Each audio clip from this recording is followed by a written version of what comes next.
إن الذين تولوا منكم يوم التقى الجمعان إنما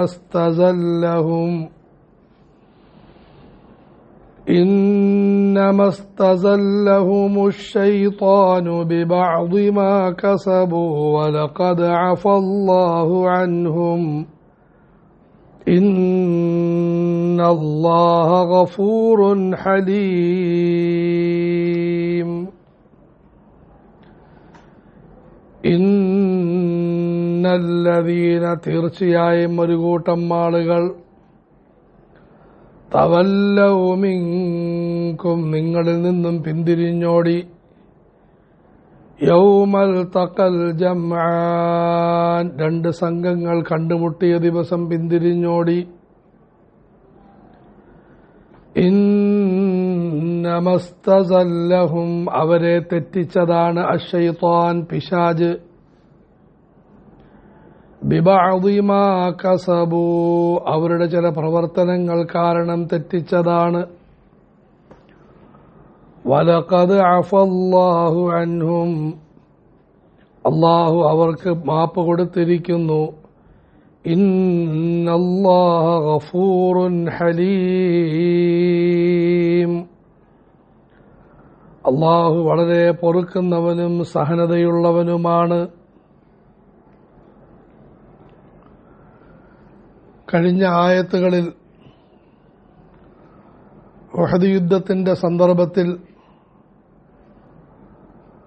മുനാഫിക്കുകളുടെ ഭാഗത്തു നിന്നും വന്ന വീഴ്ചകൾ വിവരിച്ചു. കൂട്ടത്തിൽ സത്യവിശ്വാസികളും നിഷ്കളങ്കരുമായ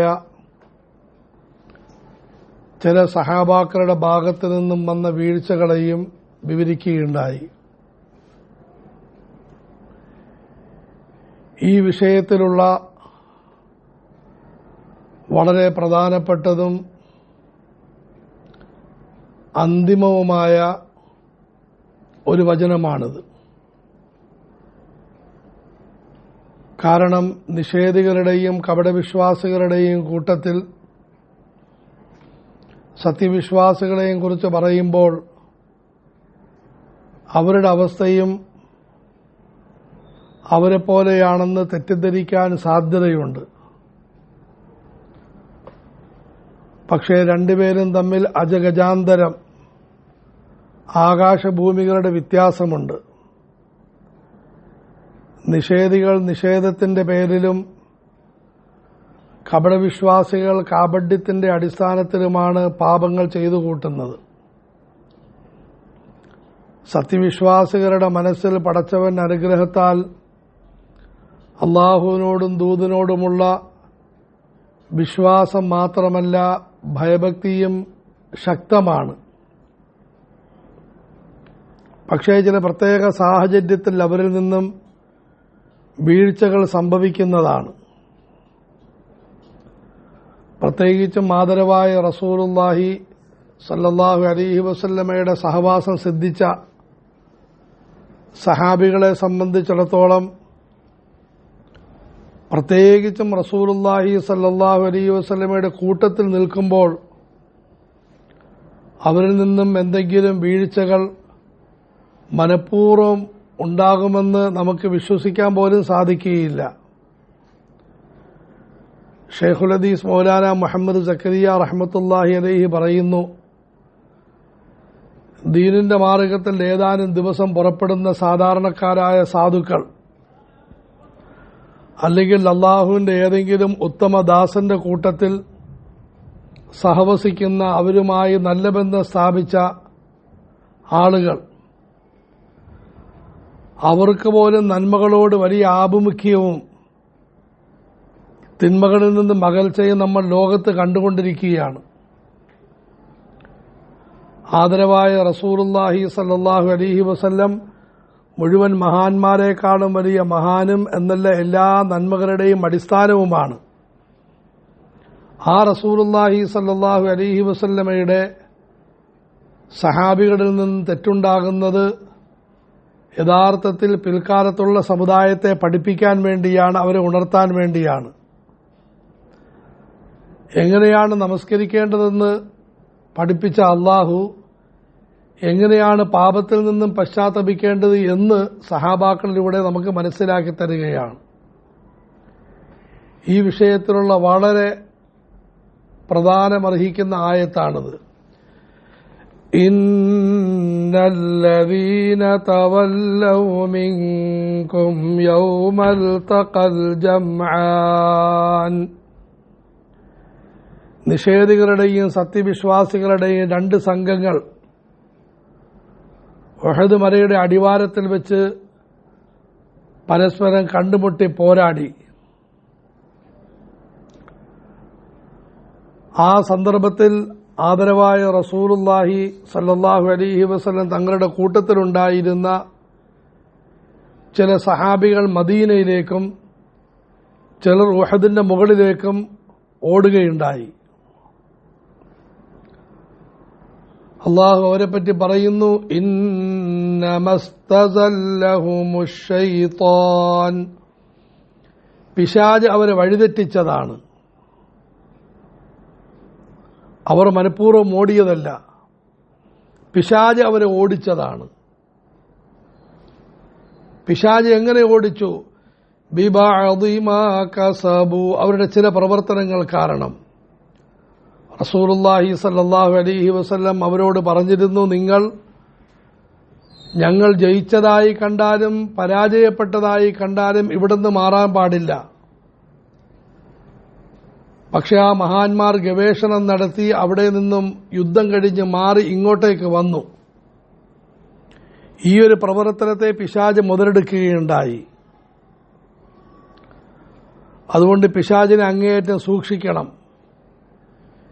പിശാചിന്റെ ആദ്യത്തെ പരിശ്രമം നമ്മൾ നന്മ ചെയ്യാനേ പാടില്ല എന്നാണ്. അവരോട് മൽപ്പിടുത്തം നടത്തി നന്മ ചെയ്യുമ്പോഴത്തേക്കും വീണ്ടും വരും നന്മ കുഴപ്പിക്കണമെന്ന് പറയും. അവിടെയും പിശാചുമായി മൽപ്പിടുത്തം നടത്തി അവരെ പരാജയപ്പെടുത്തുമ്പോൾ മൂന്നാമതായി ആ നന്മയ്ക്ക് ശേഷം വരും. ഉദാഹരണത്തിന് നമ്മൾ ഇൽമു പഠിക്കുന്ന ആളുകൾ, അള്ളാഹു കബൂലാക്കുമാറാകട്ടെ, പിശാചിന്റെ ആദ്യത്തെ പരിശ്രമം പഠിക്കാൻ പാടില്ലെന്നായിരുന്നു. പഠിച്ചിട്ട് എന്ത് കിട്ടാനാ? ഒരു ഗുണവുമില്ല. അതിനുശേഷം നമ്മളിപ്പം മദ്രസയിലെത്തിയിരിക്കുകയാണ്. നമ്മളുടെ കൂട്ടത്തിൽ പിശാച് ആഞ്ഞു കൂടുന്നുണ്ട് കുഴപ്പിക്കാൻ വേണ്ടി. നാളെ നന്നാകാം, ഇപ്പൊ വിദ്യാർത്ഥിയല്ലേ, നന്നായിട്ട് എന്ത് കിട്ടാനാ? ഇതുകൊണ്ടൊന്നും വലിയ കാര്യമൊന്നുമില്ല, എങ്ങനെയെങ്കിലും ഇവിടെ തിരിച്ചുവിടണം. ഇതിനെയും തോപ്പിച്ച് നമ്മൾ പടച്ചവന്റെ കൃപ കൊണ്ട് ആലിമായ ഹാഫിളായി അതിനുശേഷമാണ് ഭയങ്കര ആയുധം ഇറക്കുന്നത്. നിങ്ങൾ ആരാണെന്നറിയാവോ? മഹാപണ്ഡിതൻ, വലിയ പ്രബോധകൻ, അത് ഇത് മറിച്ചത്. ഇങ്ങനെ പിശാച് നിങ്ങളെ തെറ്റിച്ചു. അത് കാരണമായിട്ടാണ് ഈ കുഴപ്പമുണ്ടായത്. അതുകൊണ്ട് മഹാന്മാര് ഉപദേശിക്കുന്നു, എന്തെങ്കിലും തെറ്റുണ്ടായിക്കഴിഞ്ഞാൽ എത്രയും പെട്ടെന്ന് തിരുത്തണം, അല്ലെങ്കിൽ പിശാച് മുതലെടുക്കും. ഇന്നമസ്തസല്ലഹുമുശ്ശൈത്താനു ബിബഅദി മാ കസബു വലഖദ് അഫല്ലാഹു അൻഹും. എന്നാൽ പടച്ചവൻ അവർക്കെല്ലാം മാപ്പ് കൊടുത്തിരിക്കുന്നു. ഈ മഹാന്മാർ ഓടിയെന്നത് ശരിയാണ്, പക്ഷെ അതിനുശേഷം അവർ ധാരാളം പശ്ചാത്തപിച്ചു, അള്ളാഹുവിനോട് മാപ്പ് ചോദിച്ചു, ആദരവായ റസൂലിനോട് മാപ്പ് ചോദിച്ചു. തൽഫലമായി പടച്ചവൻ അവർക്ക് പുറത്തു കൊടുത്തു. ഇവിടെ നമ്മളൊന്ന് ചിന്തിക്കുന്നു, ഇവിടെ അള്ളാഹു മാപ്പ് കൊടുത്തു എന്ന് പറഞ്ഞു. ഒരു ആയത്തിന് മുമ്പ്, രണ്ടായത്തിന് മുമ്പ് അള്ളാഹുവിന് മാപ്പ് കൊടുത്തെന്ന് പറഞ്ഞു. കഴിഞ്ഞ ആയത്തിൽ ഈ പ്രശ്നങ്ങളുടെയെല്ലാം ഫലം സത്യവിശ്വാസികളെ ശുദ്ധീകരിക്കലാണ് എന്നും അറിയിച്ചു. ഇതെല്ലാം അള്ളാഹുവിന്റെ ഭാഗത്തു നിന്നും സഹാബികൾക്കുള്ള വലിയ അപദാനങ്ങളാണ്, മഹത്വത്തിന്റെ സങ്കീർത്തനങ്ങളാണ്. അതുകൊണ്ട് ഉഹദ് യുദ്ധത്തിലെ പരാജയത്തിന്റെ പേരിൽ ഒരു സഹാബിയെയും കുറ്റം പറയാൻ പാടില്ല. അള്ളാഹു പുറത്തു കൊടുത്തു, ഇയാൾക്ക് പുറത്തു കൊടുക്കാൻ എന്താ ഇത്ര വലിയ ബുദ്ധിമുട്ട്? ഇന്ന് കുറെ ആളുകൾ സഹാബാക്കളെ പറ്റി നിരൂപണം നടത്താനും അവരെപ്പറ്റി വിമർശനം ഉന്നയിക്കാനും എല്ലാം കറങ്ങി നടക്കുകയാണ്. അള്ളാഹു പുറത്തു കൊടുത്ത, അള്ളാഹുവുമായി ബന്ധപ്പെട്ടൊരു കാര്യം പടച്ചവൻ പുറത്തു കൊടുത്തെങ്കിൽ താങ്കൾക്കെന്ത് അവകാശം അതിനെപ്പറ്റി ചോദ്യം ചെയ്യാൻ? അപ്പോൾ ഒരു ചോദ്യമുണ്ട്. അള്ളാഹു തആല ഈ സൂറത്തിൽ ആ മഹാന്മാരുടെ തെറ്റുകൾ വളരെ ശക്തമായി പറഞ്ഞല്ലോ. തെറ്റുകൾ തെറ്റുകളായിട്ട് തന്നെ പറയണം, പിൻഗാമികൾ തെറ്റിനെ ലഘൂകരിക്കാതിരിക്കാൻ വേണ്ടി. നിങ്ങളിൽ നിന്ന് വലിയ വീഴ്ചയൊന്നും ഉണ്ടായില്ല, മാപ്പാക്കിയിരിക്കുന്നു. ഉടനെ ദീനിന്റെ മാർഗത്തിൽ നിന്നും പിന്തിരിഞ്ഞോടുന്നത് ലഘുവായ കാര്യമാണ്. നേതൃത്വത്തിന്റെ നിർദ്ദേശങ്ങൾ ലംഘിക്കുന്നത് ലഘുവായ കാര്യങ്ങളാണെന്ന് പിൻഗാമികൾ മനസ്സിലാക്കാൻ സാധ്യതയുള്ളതുകൊണ്ടാണ് അവരുടെ തെറ്റുകൾ വ്യക്തമായിട്ട് അല്ലാഹു തആല തെറ്റാണെന്ന് തന്നെ പറഞ്ഞു. പക്ഷെ അതിനോടുകൂടി തന്നെ കൂടെ കൂടെ അല്ലാഹു തആല അവർക്ക് പുറത്തു കൊടുത്തിരിക്കുന്നു, അവരോട് കരുണ കാട്ടിയിരിക്കുന്നു. വലഖദ് അഫല്ലാഹു അൻഹും ഇന്നല്ലാഹ ഗഫൂറുൻ ഹലീം. ഈ സഹാബികളെ കുറ്റം പറയുന്ന പ്രവണത പഴയ കാലഘട്ടം മുതൽ ആരംഭിച്ചതാണ്. ഒരിക്കൽ ഇബ്നു ഉമർ റളിയല്ലാഹു തആല അൻഹു മസ്ജിദിൽ ഇരിക്കുകയാണ്. ഒരു വ്യക്തി ഹജ്ജിന് വന്ന വ്യക്തിയാണ്. അദ്ദേഹം ചോദിച്ചു, ആയിരിക്കുന്ന ആരാണ്? ഇബ്നു ഉമറാണ്. അടുത്തോട്ട് വന്നു, എനിക്ക് താങ്കളോട് ചില ചോദ്യങ്ങൾ ചോദിക്കാനുണ്ട്. ഒന്ന്, താങ്കൾക്കറിയാമോ ഉസ്മാൻ ഉഹദ് യുദ്ധത്തിൽ വരണ്ടോടിയെന്നറിയാമോ? ഉസ്മാൻ റളിയല്ലാഹു അൻഹുവിനോട് വെറുപ്പുള്ള വ്യക്തിയാ. വരണ്ടോടിയെന്നറിയാമോ? നന്നായിട്ടറിയാം, വാണക്കുറ്റി പോലെ ഓടി. ഉസ്മാൻ ബദറിൽ പങ്കെടുത്തില്ല എന്നറിയാമോ? അറിയാം, ബദറിൽ പങ്കെടുത്തിട്ടേയില്ല. ഉസ്മാൻ ബൈഅത്ത് റിദ്വാൻ പ്രതിജ്ഞയിൽ പങ്കെടുത്തില്ല എന്നറിയാമോ? ഇല്ല, പങ്കെടുത്തിട്ടേയില്ല. അദ്ദേഹം അല്ലാഹു അക്ബർ തക്ബീർ പഠിക്കുക, തനിക്ക് ഇഷ്ടപ്പെട്ട രീതി മറുപടി കിട്ടി, അതുകൊണ്ട് തുള്ളിച്ചാടി തക്ബീർ പറഞ്ഞു. ഇബ്നു ഉമർ റളിയല്ലാഹു അൻഹു പറഞ്ഞു, മോനെ ഇങ്ങോട്ട് വാ, ആദ്യം കേക്ക്. അദ്ദേഹം ഉഹദ് യുദ്ധത്തിൽ നിന്ന് വരണ്ടോടി എന്നുള്ളത് ശരിയാണ്, പക്ഷെ അല്ലാഹു തആല പുറത്തു കൊടുത്തിരിക്കുന്നു. താങ്കൾ തക്ബീർ ചൊല്ലിക്കൊണ്ട് ആ പൊരുത്തത്തെ മാറ്റാനെന്ന് നോക്കേണ്ട ആവശ്യമില്ല. ബദറിൽ പങ്കെടുത്തില്ല എന്ന് പറഞ്ഞു. ബദറിലേക്ക് പോകുന്ന സമയത്ത് റസൂലുള്ളാഹി സ്വല്ലല്ലാഹു അലൈഹി വസല്ലം തന്റെ മകൾ കൂടിയായ ഉസ്മാൻ റളിയല്ലാഹു തആല അൻഹുവിന്റെ ഭാര്യയുടെ രോഗത്തിന്റെ കാര്യം നോക്കാൻ വേണ്ടി ഏൽപ്പിച്ചു. ബദർ റസൂലുള്ളാഹി സ്വല്ലല്ലാഹു അലൈഹി വസല്ലം ഉള്ളപ്പോഴാണ് ഭാര്യയുടെ വിയോഗം നടക്കുന്നത്. റസൂലുള്ളാഹി സ്വല്ലല്ലാഹു അലൈഹി വസല്ലം ബദറിന്റെ ഓഹരി ഉസ്മാൻ റളിയല്ലാഹുവിന് സ്പെഷ്യലായിട്ട് കൊടുക്കുകയും ചെയ്തു, ബദറിൽ പങ്കെടുത്തതിന്റെ മഹത്വമായി. 3, ബൈഅത്ത് റിദ്വാനിന്റെ സമയത്ത് റസൂലുള്ളാഹി സ്വല്ലല്ലാഹു അലൈഹി വസല്ലം ഉസ്മാൻ റളിയല്ലാഹു തആല അൻഹുവിനെ മക്കയിലേക്ക് അയച്ചിരുന്നു നേതാക്കളുമായി സംസാരിക്കാൻ. മക്കയിൽ ഏറ്റവും പ്രധാനപ്പെട്ട എല്ലാവർക്കും ആദരവുള്ള വ്യക്തി ഉസ്മാൻ ആയതുകൊണ്ടാണ് അയച്ചത്. ഉസ്മാൻ റളിയല്ലാഹുവിന്റെ കൊല്ലപ്പെട്ടു എന്നതിന്റെ പേരിലാണ് ബൈഅത്ത് റിദ്വാൻ നടന്നത്. ബൈഅത്ത് റിദ്വാനിന്റെ സമയത്ത് റസൂലുള്ളാഹി സ്വല്ലല്ലാഹു അലൈഹി വസല്ലം വലത്തെ കൈ കാണിച്ചിട്ട് പറഞ്ഞു, ഇത് ഉസ്മാന്റെ കൈയാണ്, ഈ കൈയിൽ പിടിച്ചുകൊണ്ട് ഞാൻ ബൈഅത്ത് ചെയ്യുന്നു. മോനെ, കാര്യം മനസ്സിലാക്കിയിട്ട് പോയിട്ട് നീ ജീവിതം നന്നാക്ക്, അല്ലെങ്കിൽ മഹാന്മാരെ പറ്റി കുറ്റം പറഞ്ഞു തൊലയാൻ നോക്ക്. ചില ആളുകൾക്ക് മറ്റുള്ളവരുടെ തെറ്റുകൾ കണ്ടുപിടിക്കുന്നത് ഭയങ്കര താല്പര്യമാണ്. കൂട്ടുകാരുടെ തെറ്റ്, വാപ്പായുടെ തെറ്റ്, ഗുരുനാഥന്മാരുടെ തെറ്റ്, അവിടെ നിന്ന് മേപ്പോട്ട് കയറും. ഔലിയാക്കളുടെ തെറ്റ്, സഹാബാക്കളുടെ തെറ്റ്, വണ്ടി അവിടെ നിൽക്കത്തില്ല. മുഹമ്മദ് റസൂലുള്ളാഹിയുടെ തെറ്റ്, അവിടെ വണ്ടി നിൽക്കത്തില്ല. നിരീശ്വരവാദത്തിലേക്ക് പോകും. പടച്ചവന്റെ തെറ്റ്. വളരെ സൂക്ഷിക്കണം മറ്റുള്ളവരെ കുറ്റം പറയൽ. പ്രത്യേകിച്ചും സ്ഥിരപ്പെട്ട മഹാത്മാക്കളുടെ കുറ്റങ്ങളും കുറവുകളും പറയുന്നത് വളരെ സൂക്ഷ്മത വേണം. ഇന്നല്ലദീന തവല്ലൗ മിൻകും യൗമൽ തഖൽ ജംആൻ ഇന്നമസ്തസല്ലഹുമുശ് ശൈത്വാനു ബിബഅദി മാ കസബൂ.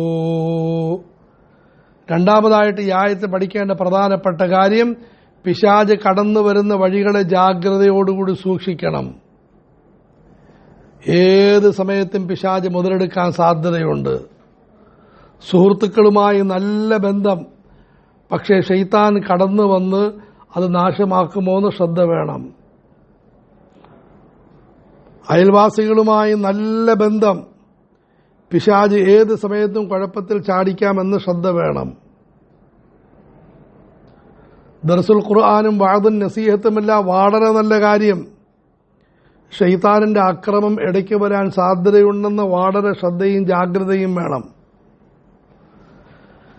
ഇന്നമസ്തസല്ലഹുമുശ് ശൈത്താനു ബിബഅദി മാ കസബൂ വലഖദ് അഫല്ലാഹു അൻഹും ഇന്നല്ലാഹ ഗഫൂറുൻ ഹലീം.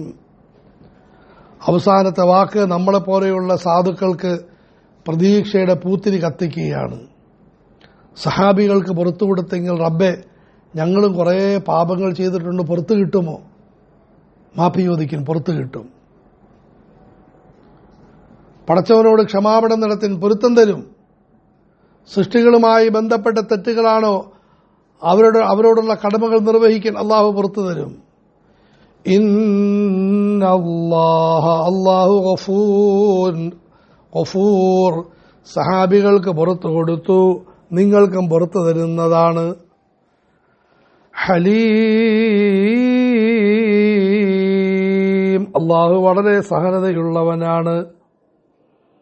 അതുകൊണ്ട് ജീവിതത്തെ നന്നാക്കാൻ പരിശ്രമിക്കിൻ, പാപങ്ങളിൽ നിന്നും പശ്ചാത്തപിച്ച് മടങ്ങിൻ, അള്ളാഹുവിന്റെ സഹായം ചോദിച്ചുകൊണ്ട് ജീവിതത്തെ മെച്ചപ്പെട്ടതാക്കാൻ, തെറ്റുകളിൽ നിന്നും ശുദ്ധീകരിച്ച് മടങ്ങാൻ നിങ്ങൾ പരിശ്രമിക്കിൻ.